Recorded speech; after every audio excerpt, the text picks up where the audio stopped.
बिस्मिल्लाहिर्रहमानिर्रहीम। Insight Pakistan with अमारा में आपकी होस्ट अमारा रब्बानी हाजिर है। कुछ अरसा गुजरा, एक 98 साल की बुढ़िया की वफात पे जाना हुआ। करीब बैठे हुए लोग बहुत तरस खा रहे थे और बहुत बेचारगी से जिक्र कर रहे थे, और जिक्र में कुछ ऐसा था कि 21 साल की उम्र में ये औरत बेवा हो गई थी 4 बच्चों के साथ। उसके बाद इसने करीब 80 साल 70 से 80 साल इसने तन्हा उन बच्चों के साथ गुजारे। वो बच्चे 10 से 15 साल में अपनी अपनी जिंदगियों में इस कदर मसरूफ हो गए कि पीछे मुड़ के देख ना सके। उसके बाद की जिंदगी उस बुढ़िया ने कई दिहाइयां तन्हा गुजारी। कहने वाले उस वक्त ये कह रहे थे कि बहुत साबिर औरत है, ऐसी साबिर औरत की मिसाल मिलना मुश्किल है। उस लम्हे कुछ देर को ये सब सुनने के बाद गुमान हुआ कि सब्र अगर ये है तो जबर किसे कहते हैं, जुल्म खुद पे करना ये किस चीज का नाम है। फिर इस्लाम की तरफ, कुरान की तरफ, खुदा की तरफ जब नजर देखते हैं तो फिर समझ आता है कि बहुत वाज़े फर्क है जबर में और सब्र में। अपनी जात पे किया जाए या किसी और की जात पे, दोनों में इंतहाई वाज़े फर्क है। सब्र यकीनन वो नहीं था जो एक औरत को 8 दिहाइयों तक, 80 साल तक तन्हा गुजारने पे, तन्हा जिंदगी गुजारने पे मजबूर कर दे।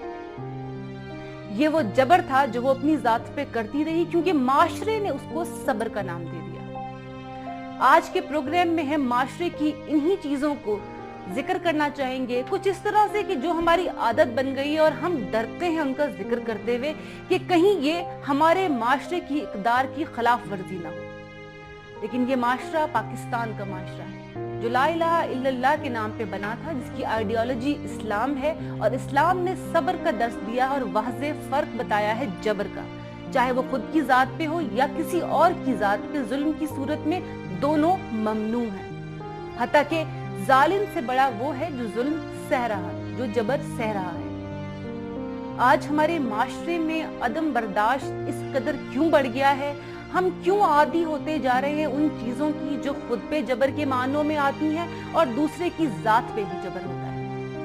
हम उनको अपनी इक़दार क्यों बनाते जा रहे हैं और फिर आहिस्ता आहिस्ता हमने उनको अपने कबीलों की इक़दार बना दिया, और अब किसी हद तक हम उनको अपने मजहब की इक़दार में भी गिरदानते हैं।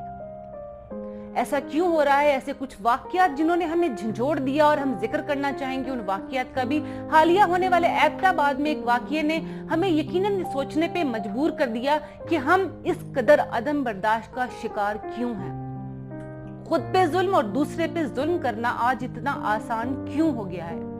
एक मासूम बच्ची को बांध के जला देने में कितना सवाब उनको मिला, या इस जुल्म के बाद उनको अपने चेहरों पे कोई स्याही महसूस नहीं हुई, और उसके बाद अक़वामे बाला और इक़्तिदारे बाला में क्या आवाज गूंजी।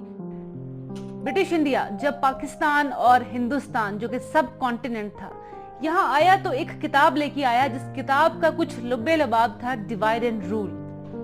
ये वो चीज थी जिसके जरिए उसने बहुत सालों तक, बहुत 100 सालों तक इस खत्ते पे रूल किया। ये एक ऐसी वजह है कि अगर हम अपने इर्द गिर्द नजर दौड़ाते हैं, आज की डिस्कशन में भी कुछ पॉइंट्स लिए, और उसके बाद अगर हम खुद भी जायजा लें, आज भी ये डिवाइड एंड रूल समाजी सतह पे, मजहबी सतह पे, माशी सतह पे, सियासी सतह पे, हर जगह पे प्रिवेल कर रहा है। इसकी मौजूदगी, डिवाइड एंड रूल की, ये सोसाइटी में अदम बर्दाश्त की एक ऐसी वजह है जिसको हम नजरअंदाज करते जा रहे हैं। बात मजहब की करें तो फिरकों में बढ़ जाते हैं, सियासत की करें तो पार्टीज में बढ़ जाते हैं, वहाँ डेमोक्रेसी नाम को नहीं होती जिसका ये नाम लेते रहते हैं। बात समाज की करते हैं तो ये उतार चढ़ाव, ऊंच नीच, नमूदो नमाइश में बढ़ जाते हैं। बात माशी सतह पे करते हैं तो अमीर और गरीब, प्रोलेटेरिएट एंड बॉर्जुईज की क्लास नजर आती है।